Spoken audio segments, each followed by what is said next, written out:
For me personally, it's hard to see existence in our degree program without those partnerships that are so essential. We're very fortunate. We had alumni early on when I was still a faculty member that introduced us to some other stakeholders in industry that allowed us to have some of those just really fabulous experiences. And then collaborating with other departments and their network and doing things like the Super Bowl. That was one of their partnerships and people that they knew in their program. We were fortunate to get to join them when we did that. But really, alumni networks, industry network, just stakeholders in general network are just so vital to our students' success and our program success. Voices with value, stories with soul, tools for transformation. This is Innovation Insights. Innovate so you do not stagnate. Welcome to another episode of Innovation Insights, where we dive deep into the minds shaping the future of industries through innovation, creativity, and groundbreaking research. We believe that innovation happens in all aspects of life. I am your host, Dr. Eulanda Sanders. Today's guest is Dr. Valerie Salter, a dynamic force in higher education and hospitality management. With over 15 years of industry experience and more than a decade in academia, Dr. Salter has made a lasting impact as both a practitioner and educator. Currently serving as Department Chair for Hospitalities Management and Tourism, named the J. Walter Porter Endowed Professor in Management, and as an Associate Professor at Northwestern State University of Louisiana, Valerie is known for leading transformational initiatives, from steering a successful accreditation process with the Accreditation Commission for Programs in Hospitality Administration to developing cutting-edge curricula that integrate international study and experiential learning. A seasoned expert in learning and development, project management, corporate training, and educational technology, Valerie brings a powerful blend of academic rigor and real-world expertise. Her work has shaped programs at institutions such as Lipscomb University and Valencia College, and her research has explored the boundaries of innovation in food safety and hospitality education. Passionate about mentorship and bridging theory with practice, Valerie is a driving force behind preparing the next generation of hospitality leaders. Get ready for an insightful conversation filled with strategy, impact, and innovation. Valerie, welcome to the Innovation Insights podcast. I'm so happy to have you here. Thank you for having me on the podcast, Eulanda. We've known each other for several years now. We met while you were in the doctoral program at Iowa State University. And then I've been fortunate to work with you at Innovation Insights. You joined us as a consultant, and so happy to have you on the team. Thank you. I'm happy to be on the team. So let's start with your journey. You have such a fabulous industry experience. So how did you get into hospitality? What was it, a bug or what? Yeah, I was fortunate. My mom raised me, and it's interesting, but maybe not unlike many people.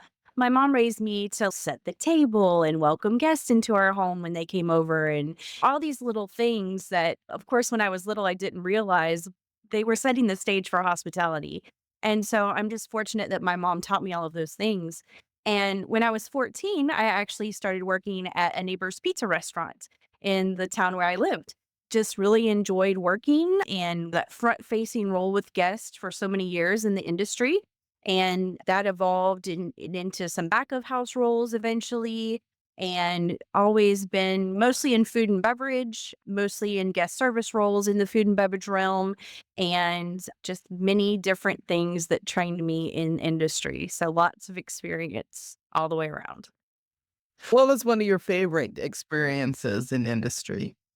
I'd have to say there are many, but one of my favorite experiences was working here in the area where I live at Cypress Bend Resort, which is a resort on Toledo Bend Lake. And so it's just a beautiful setting with beautiful views of a very large lake here that we have. And I just really enjoyed going into that work environment and work setting every day with just such a peaceful surrounding. So that's been one of my favorite experiences. And from a work standpoint, it really gave me a lot of varied, like, banquet serving, some fine dining, many different hours and many different variations of experiences. So I really enjoyed my time at Cyberspan.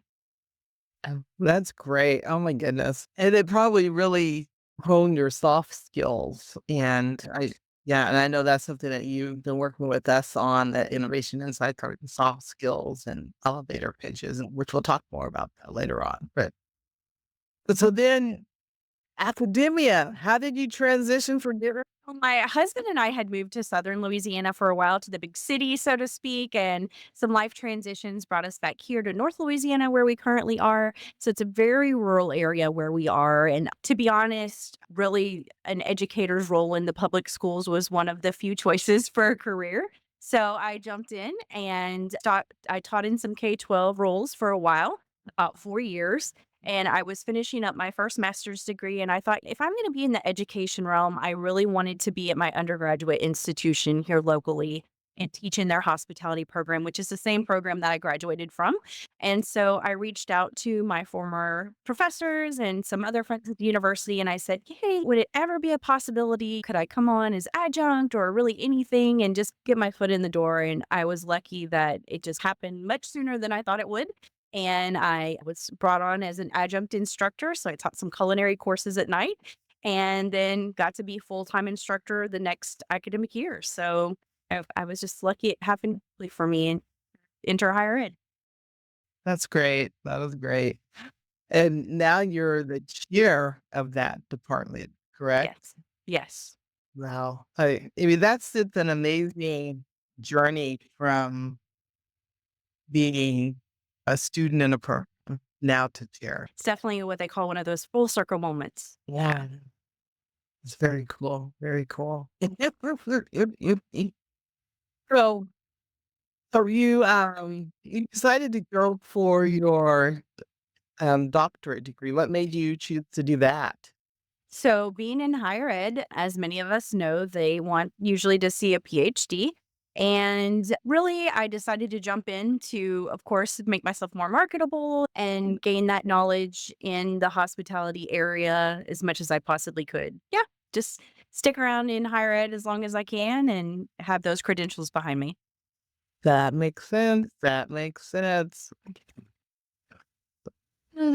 Oh, And going back to the education piece, well, just a little bit, it's interesting because when I was an undergrad, certainly I never saw myself as an educator, but I did want to shout out to my chef instructor in undergrad, Chef Todd Barrios. He said he always encouraged me to come back and teach at NSU once I graduated and got some work experience under my belt. And I always looked at him like he was crazy because I never saw myself being an educator at all.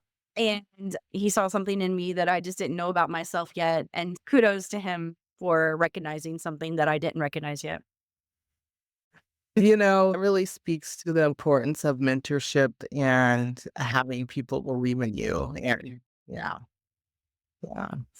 So thank goodness because you've done a lot. You have done a lot. One thing you've done was leading the accreditation of your program. And accreditations are important because they are a stamp of approval on my outside organization that, the work that you're doing is valid, useful, and correct and doing, things well. Tell us a little bit about that process and, any lessons that you learned from it. There were definitely a lot of lessons during the accreditation process, as I'm sure anybody who's been through the accreditation process knows. For me, one of the most important outcomes and lessons of that process is the importance of having a supportive team and a team that's able to get the job done. Especially in my current setting, there are three other faculty members aside from myself. And so it's really important that we all together to get through that process and do all of the necessary tasks, of course. Additionally, I had colleagues from across the college that were willing to come together and support me and go to those meetings when our team was on site visiting our program, help me walk me through some of the documentation process and help me through some of the things that I had to complete as chair. And so, really, one of the most important lessons was collaboration and support from the team that's around you and even from extended teams around you. Prior to the accreditation process, I had led our assessment documentation process for several years. And leading that process enabled me to get a bird's eye view of our program, all of the things that we were currently doing, all of the things that we needed to be working towards doing, and a lot of that data that's so important during the accreditation process as well. So that definitely helped me have the foundation and be able to piece together all of the accreditation things that were so pertinent.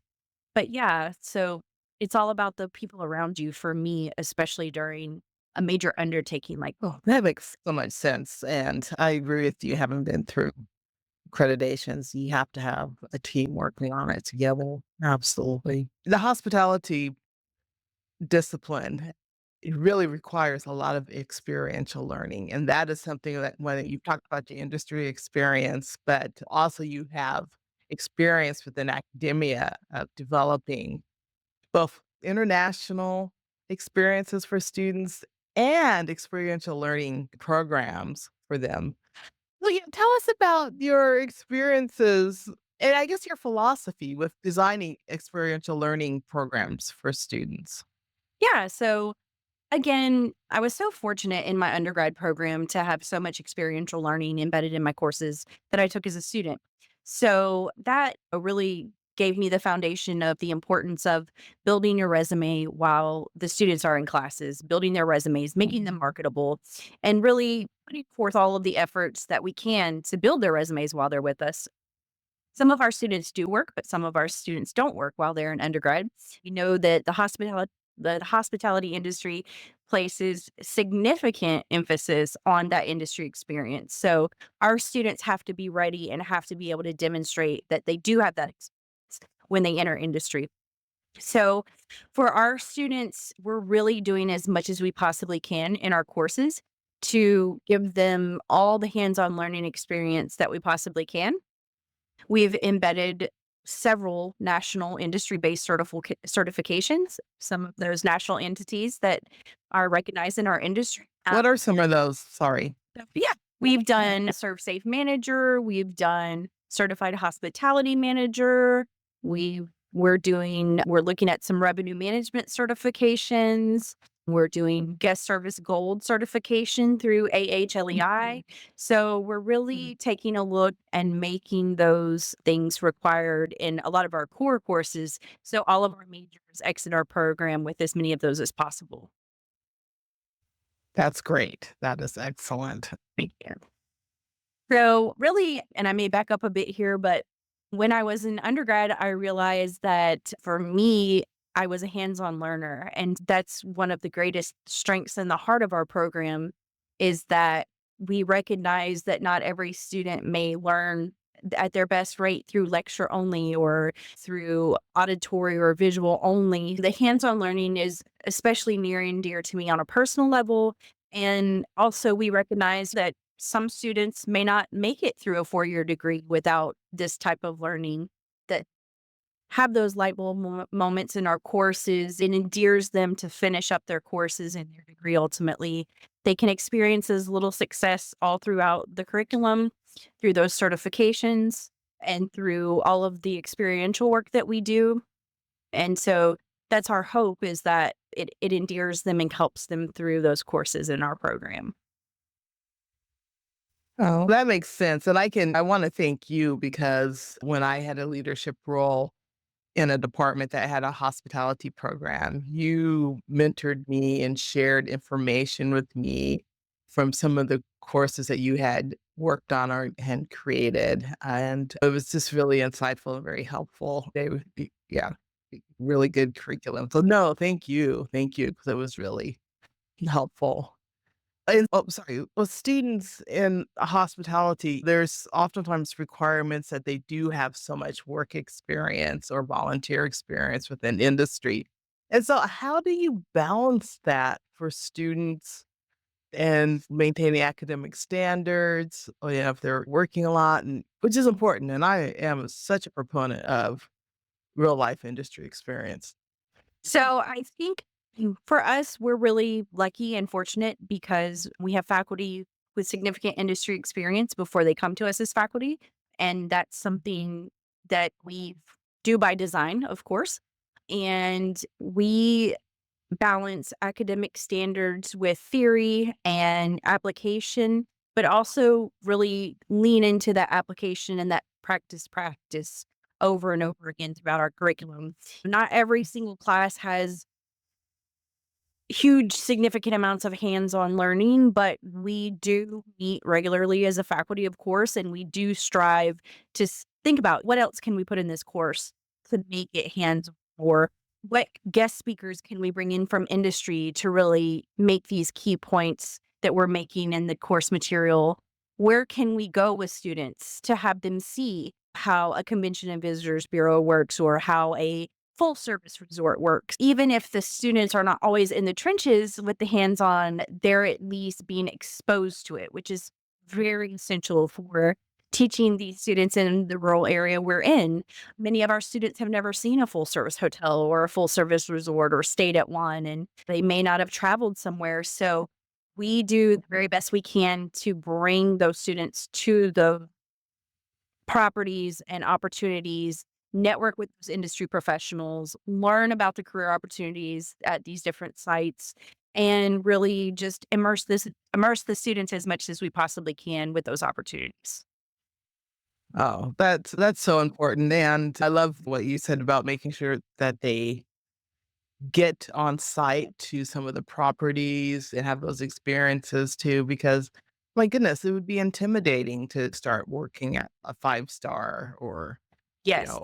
yeah, I know the club management, private clubs is a big part, and so if you've never been to one, it would be really hard to work in one, and so that's really great. I know that you've also provided students with some amazing international experiences and then, like, event experiences. I think the Super Bowl was one. Yes, we went to. Yeah, could you talk about could you talk about some of those? Just amazing. So for the international aspect, I mean, there's just so many transformative points for students when they travel internationally and when they learn internationally. If it was up to me, every single hospitality student that I teach would get to study abroad for a full semester at least while they're in our program. There's just so much confidence building and cultural exposure and so many things that happen when students get to travel internationally and experience all of those things. They get to observe those practices that are just different from what we do at home or in their usual comfortable bubble that they live in every day. But I think that the basic immersion in countries, even if it's a short international travel experience, 1 to 2 weeks, or as long as we can for at least a couple weeks, for our students especially, it gives them that independence that they may not have gained otherwise. Again, it gives them that confidence that they can navigate in another country, and we do our best to teach them how to navigate within the country, like the metro systems, the buses, the boats, the ferries, the taxis, or whatever it may be. We do our best to empower them to learn those things while they're abroad. In addition to all of those things, it really gives students such a great glimpse into all of the wonderful career opportunities within our industry as well. There's many things that they're exposed to when we're traveling internationally that they may not have considered otherwise because they didn't even know it existed before we went. And that's another big aspect of when we travel internationally for our students. And again, just going back to the students that we serve, many of these students have never been on an airplane or traveled outside of this state. And so when they're able to take advantage of this opportunity of traveling internationally, it just gives such an immersive experience that, you can't really quantify or barely put into words about all of the skills that they may gain while they're there. And even that they may not have realized until they're home 6 months to a year later. They're so fortunate to have you and to have those experiences too. I mean, it's just amazing. It is so important. As you think about curriculum, which I know has been a big part of your life, and what innovations do you see happening? Curriculum and experiences. And now we have AI that is turning everything into new opportunities. And so, as you're thinking curricular wise, What are some of your thoughts on that? Well, I think that as educators and as faculty, those relationships with our industry partners and stakeholders within the hospitality community are so essential. And I recently read an article and it was talking about the AI in the hospitality industry and where are we really going with this? And sure, it's giving us all of these great tools, but for the most part, I think many industry people are thinking that human touch and that human service that so many people expect and crave when they're traveling can't be replaced by AI is what some of the things I've read are saying. I think for our students and for our faculty, yes, it's important to know how to use it as a tool, certainly, and certainly approach cautiously as using it as a tool, especially in the education setting. But really just being aware, keeping in mind, keeping that communication open with our industry partners, and always keeping a pulse on technology that's available for us in industry and in the classroom as well is very important.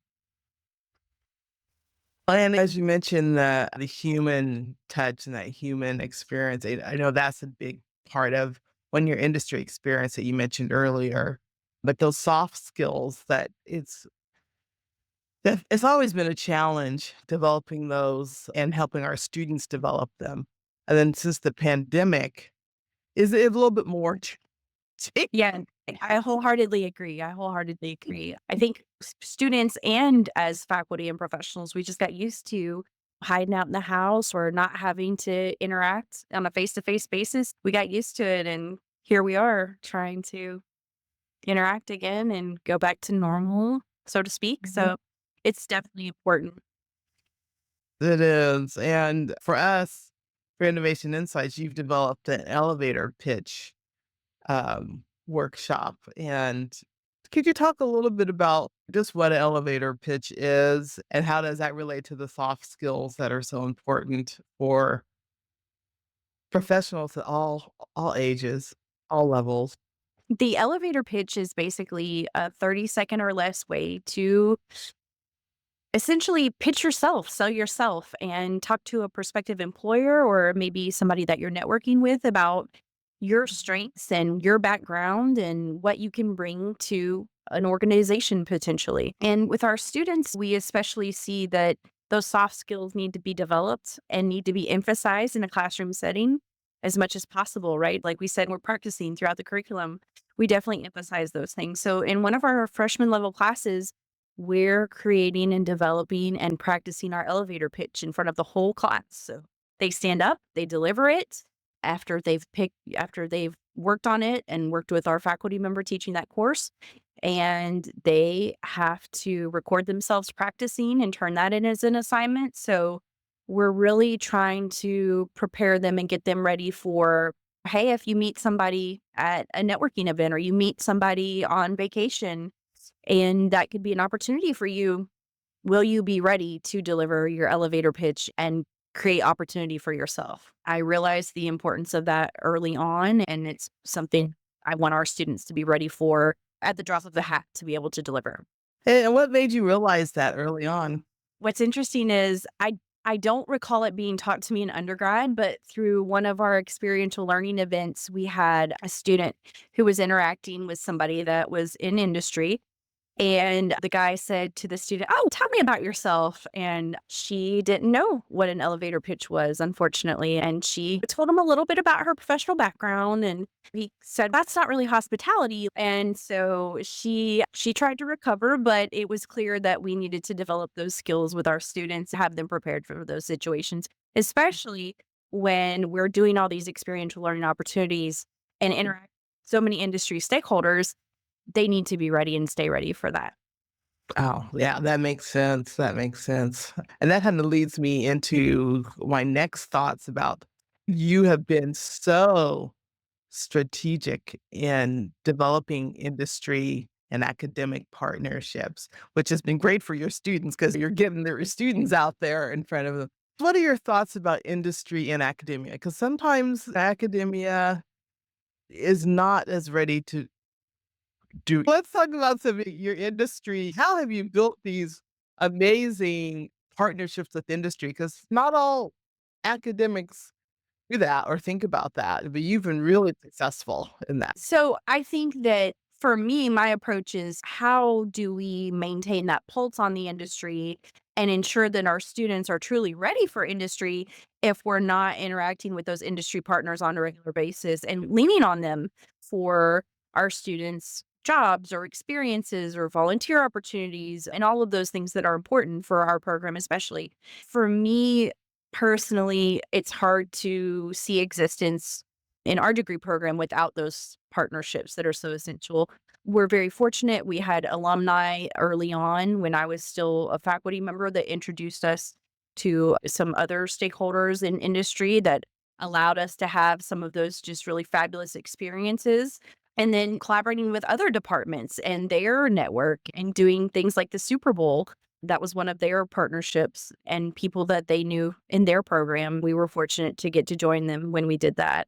But really, alumni networks, industry network, just stakeholders in general network are just so vital to our students' success and our program success. I think it's important to keep that transparent dialogue like we try to keep with our advisory panel, for example, which are all industry members. And I think that when we're designing curriculum and we're thinking about this certification or that certification, or maybe we need this class, or what should really be going on in our classes from your viewpoint of industry? Those are conversations we have every time we meet with our advisory board, basically. What do they need our students to be ready to do when they get jobs in their respective areas? And they're open with us about that and tell us about that. And certainly, keeping those transparent conversations going are about, I think, educating our industry stakeholders and our partners about what we do and what we want for our students and letting them educate us about what they do and what they want our students to come prepared with. So definitely a two-way street, but we want them to know that we want our students prepared for jobs with them. That's what we try to accomplish. Oh, thank you. I'm so glad that you talked about the advisory boards and advisory councils. I feel it's so important for academic units to have them, to meet with them, engage with them.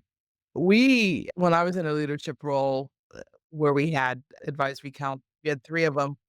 During the pandemic, we still engaged with them, and they were so wonderful during the pandemic even because they were able to make videos and talk to students about opportunities and still remain very positive about opportunities. It's just so important. Thank you for bringing up advisory councils and boards. Thank you. And those guest speaking opportunities are another thing that we've really started to focus on in our program as well. Our students hear from us day in, day out, and we're preaching these messages and delivering this content and doing all the things. But it certainly is beneficial to have those stakeholders from industry come in, talk to our students, talk about their careers and their interests and what their career progression has been. And those things are very important for us, especially, for our students in a rural area to see just what all kind of career opportunities are out there, hear from many different people as we can possibly bring in. Oh, I agree. I was working with one of our clients earlier this week, and we were talking about guest speakers, and I was suggesting to this client to have guest speakers come in. They're in academia, and then have guest speakers come in because, yes, you're right. They hear from us. And boy, I remember when I was a student, I was always excited to have a guest speaker because I was tired of hearing from the professor. For sure. They definitely, listen a little closer, maybe when the guest speaks. It was always really fun. Oh, yeah. I'd love to have industry guest speakers. It's listening to your parent all the time. It's like, listen to the aunt, my uncle. Thinking about your research, and you mentioned a little bit about food safety earlier, but your research area for your dissertation really involved food safety and hospitality innovations. And can you just give us a little synopsis of your dissertation? Sure. So for my dissertation, I took a look at food safety in fairs and festivals in Louisiana. And In in overall research, the area of food safety in fairs and festivals is not widely considered or not widely examined, and certainly not in Louisiana. So basically, I looked at one of the major festivals in the state, and that was really the only one that had records of food safety inspections that I was able to get my hands on, and just looked at 5-year data of that major festival and looked at critical violations, non-critical violations, and what that and talked about what may or may not be going on in other festivals across the state. We have over 400 festivals in Louisiana each year. We love festivals down here. Really just talked about the overall picture of food safety and fairs and festivals in the state. Wow, what important work because one, food safety is just critical anyway. As humans, we like food safety. That's critical.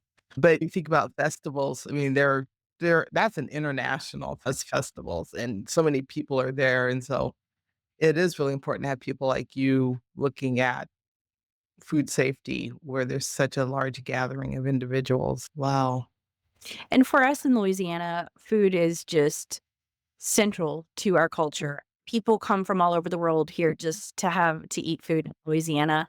And people across this state are extremely passionate about food and food culture. And we make gumbo this way, we don't make gumbo that way. And it's very unique to Louisiana culture. And so when you couple that with the tourism and how important it is for this state as well, and having all of these international visitors or all of these out of state visitors even coming in for our festivals and our fairs to enjoy our wonderful food, you may start to think about how important that food safety is and how we don't need any type of reputation in our state tarnished at all of these festivals that visit. I enjoyed it. Yeah, no, it makes sense. It makes sense. And yes, I have traveled to Louisiana too for pleasure and work and really good food. Really good food. Oh, speaking about mentorship, what would be some advice that you would give to young professionals as they embark on the big, bad world of industry or big world, not bad. It's not bad, but the big world of it. It can be overwhelming. It can be overwhelming. I know what you mean. I think that we all need mentorship, so it's essential. I think that some people are sometimes afraid to reach out to people who may be in their workplace or may have been a professor or maybe somebody, in their family or even church or any organization that they're a part of. But finding people with common interests, especially in your career, is just essential. It's just vital. We all need mentorship. And I would even venture to say, on top of that, that we need multiple mentors for all of the things in our life, right? I have mentors that I go to for my career. I have mentors that I go to for decisions in my personal life. I have mentors that I go to for other areas of my life. We all need mentorship. And certainly for the students that I teach, I make sure to try and help them understand that most people are going to be flattered to be approached and be asked advice or build those strong relationships. And most people want to give back to young people and they're excited to have those conversations with young people. I encourage students not and young professionals to not be intimidated by that, right? Just start having those conversations, start reaching out, start building those relationships if you can, because they're going to be beneficial for both yourself and the mentor as well. Oh, thank you. That was just like a whole bucket of golden nuggets there that you just gave from you need more than one mentor. You need a whole slate of mentor and or board of directors or group that you can talk All to. of us are just figuring it out, right? Nobody knows all that there is to know about any one thing or all the things, right? We're all figuring it out together. So it's very important. Yeah, old me. I have mentors I still lean on, call to discuss things with because yeah. For Also, sure. For sure. you're so right. You're so right. So thank you for that. What exciting projects do you have or initiatives do you have on the horizon? So, for some exciting projects and initiatives, I am currently working on an open resource textbook. I'm a co author on an open resource textbook about food safety. So, well into that project, it's been a very exciting process with my colleagues across the state. And I look forward to having a final product that can be used and teach students across the state, certainly about food safety. So, I am excited about that. And my first kind of textbook authoring. So, that's exciting. And then for initiatives, as far as in my current degree program, we are working on an online 4-year hospitality degree. We have proposed it and are in the process of getting that approved through our state board of regents. We're very excited about that and the opportunity that may bring for students really across the globe because we know that it is such a huge industry and we want to empower those students to start their professional careers. So exciting. Oh, congratulations on both an open source textbook, an online degree program. Those are both huge. Congratulations. You. That's very exciting. We'll have to have you back on when the textbook is launched. Open source is so important because it just gets the information out to everyone. And then online 4-year degree program in hospitality, that will be huge. Yeah. So it would be the first in our state, certainly. And there's some unique things that we're going to do, I think, to make it very marketable to many prospective students. So we're excited. Oh, that's fabulous. That's fabulous. Our last question that we ask every guest is, how do you define innovation? Yeah. So I thought about this one for a while. There's so many different aspects to this question and this definition. For me, I think a large part of defining innovation is forging your own path and using your creativity in anything that you decide to use it in. And part of that for me is really not listening to the naysayers, if there are any, and trusting your inner self, trusting your outer self, and trusting your creativity. I love that definition. I love the trust part, trusting yourself and not listening to naysayers. Yes. Yep. Because I think truly we wouldn't have any innovation if many of those before us had listened to the naysayers. So you don't think we'd have a will if No, I don't. I don't think we would have many wonderful things that we have. fire, like, rubbing those sticks together? I'm sure there was someone saying, "Stop doing that." Yeah. So one great example, here's a Louisiana example for you even, is Raising Cane's chicken fingers. So my understanding is that the founder, owner, Todd Graves, he had proposed Raising Cane's in one of his undergraduate marketing classes or business classes. And he told his professor in the project he only wanted to serve chicken fingers and maybe 2 other menu items. And his professor told him it will never, ever work and gave him a very low grade on the project. And here we are, hundreds and maybe thousands of Raisin Cane chicken fingers all over the world now. All over the world. Yeah. That is so funny, and that's something for academics to really think about. I have a similar story from when I was an undergrad. I was an undergrad a long time ago. This was in the the late '80s. So, there were some businesses that weren't around at that time yet, and I had to do a business plan for a merchandising class that I was taking in apparel, and we talked about merchandising of many different products. So my group member and I, we decided to develop a retail store that would have soaps and lotions and bath products and shower products and things like that. And we were also told, oh, that would never work, and we got a B on that project. It was one of my few Bs that I received in college, so of course I'm hanging on to it still. And then later on, there was a few businesses that came about that was selling similar products. That one called Bed Bath and Beyond or something. Yes. Even just retail soap stores now, they're everywhere. I know, there's a ton of them. Little Yolanda in our undergraduate class was told, "No, that's a dumb idea."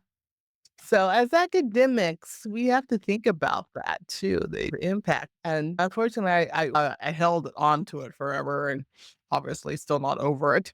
But boy, if I would have had the money and started the business, Yeah. Yeah, things could have turned out much differently. yeah, we probably wouldn't have this podcast. We definitely want the podcast. We definitely want the podcast.